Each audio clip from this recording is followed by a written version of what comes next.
Hey YouTube, Sokyo here, and right now as of me filming this in 2025, last year was 2024 of course, and we had a leap year that year, which means of course that February had 29 days instead of 28 days.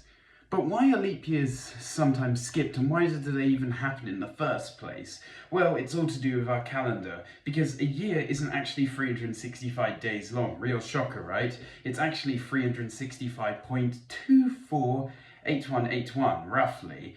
And the problem was when the first Julian calendar was created, the predecessor to our modern Gregorian calendar, was how would they keep up with this? How would they stop the calendar from going out adrift? And they didn't want to have a quarter of a day because that doesn't make sense. The solution was, after 4 years, the calendar roughly lines up because 0.248181, that's almost 0.25, and so after 4 years that would add up to another day. So the calendar after 4 years would be roughly a day behind real time, so they just add another day in February because it was the shortest month, and that would fix it. It would jump forwards a day, and they just do this every 4 years continuously.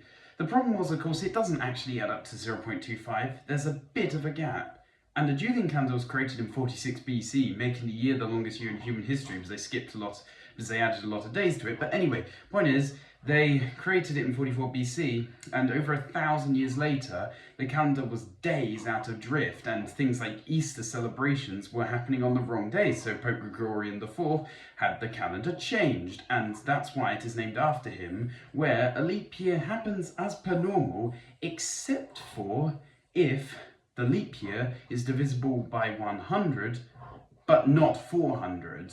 And this doesn't happen that often. But the next time it will happen is in 2100, because of course you can divide it by 100, but not by 400 to produce a whole number. And so that year will be no leap days.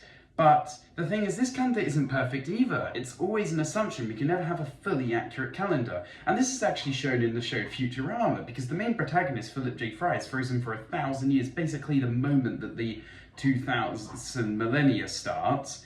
But when he wakes up, he isn't in the year 3000, even though he's been frozen for 1,000 years, because the calendar, despite being as accurate as it could have been a couple hundred years ago when it was produced, had drifted by about 16 hours or so behind actual time, causing him to wake up in the year 2999.